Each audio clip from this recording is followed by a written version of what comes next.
বলছি শেষ পর্যন্ত মনে হয় রাজ্যে এই প্রথম কোনো পুরসভা ডিজলভ করে দেওয়া হলো। আসানসোল পুরসভা ডিজলভ করে দিল। আপনি তো মহানাগরিক ছিলেন এবং এই ঘটনা হলো এবার নাগরিক পরিষেবা থেকে আরম্ভ করে সমস্ত কিছু একটা দায়িত্বের মধ্যে কী বলবেন? প্রথমত হচ্ছে আমি নিজে জানতাম না যেটা ভাঙা হয়েছে। আমি যখন শুনলাম, তো শোনার পর তারপর আপনারা এসছেন।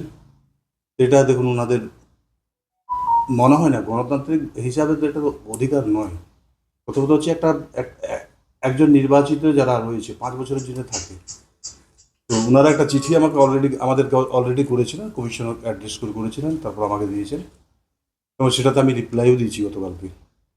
তারপর কাল রাত্রে বা আজকে যখনই ভেঙেছেন, ডিজলভ করেছেন, ওনারা আরও ভালো পরিষেবা দেওয়ার জন্য ডিজলভটা করেছেন। ওনাদের আগাম শুভেচ্ছা রইল এবং আমাকে বা আমাদের যে কোনো কাউন্সিলরকে যদি কোনো দিন কোনোভাবে যদি দরকার পড়ে আসানসোলের মানুষের পরিষেবা করার জন্য, তো নিশ্চিতভাবে আমরা সাথে আছি। কালকে কালকে যখন আপনি একটা আমাদের বক্তব্য দিয়েছিলেন, তখন কি আপনার কাছে কোনো নির্দেশ আসেনি? আমি আজকেও জানতাম না, আমার কাছে তো কোনো চিঠি আসেনি। মনে হয় এটা কমিশনারের কাছে, যিনি আছেন তার কাছে এসছে। আমাদের আমাদেরকে তো না, আরেক যে কোনো কাজে আমাদেরকে মেয়ররা রয়েছে বা বোর্ড রয়েছে, বোর্ডকে বাদ দিয়ে তো ওরা করেছে, তো ঠিক।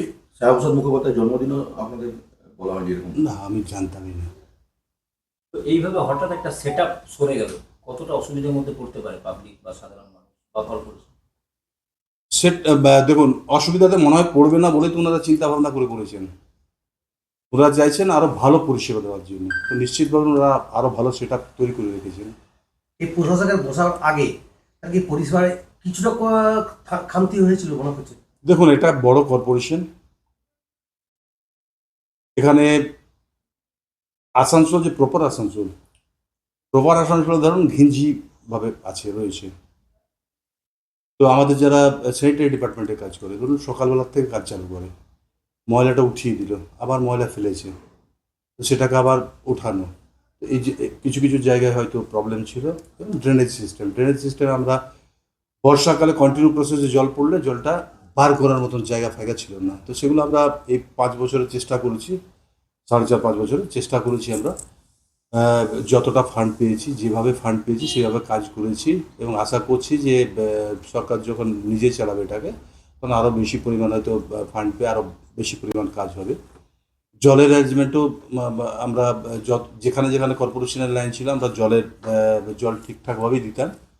হয়তো কখনো ইলেকট্রিক না থাকলে তো চলবে না, তো সেখানে ইলেকট্রিক শাটডাউন থাকলে তো আমাদের মেশিন চলবে না, জলও উঠবে না। তো হয়তো কোনোখানে হয়তো প্রবলেম হয়েছে মানুষের, আবার হয়তো সেটাকে হয়তো রাত পর্যন্ত জল দিয়ে দেওয়া হয়েছে। আর যেখানে কর্পোরেশনের লাইন এখনও যায়নি, সেখানে অলরেডি এই বোর্ডে একটা টেন্ডার হয়ে পড়ে আছে। তো সেগুলো নিশ্চিতভাবে আগামী দিনে কাজ হবে। এই প্রশাসক মনে করছেন কাজ করবে? তার জন্য তো বোর্ডটা নিয়েছেন, ওনারা চাইছেন আরও ভালো পরিষেবা দেওয়ার জন্য, তো নিশ্চিতভাবে কাজ করবেন। ওরা বলছে নাকি নাগরিক পরিষেবা ভেতরটা এবং আসানসোল পুর নিগমে প্রচুর দুর্নীতি নাকি হয়েছে। দেখুন, এখন তো দায়িত্ব চালাবেন, তো দেখে নেবেন সেটা। যদি এরকম কিছু থাকে আর কি। নিশ্চিতভাবে দেখুন, এত বড় একটা কর্পোরেশন, আমি আমি আমি আমি আজকে ছিলাম,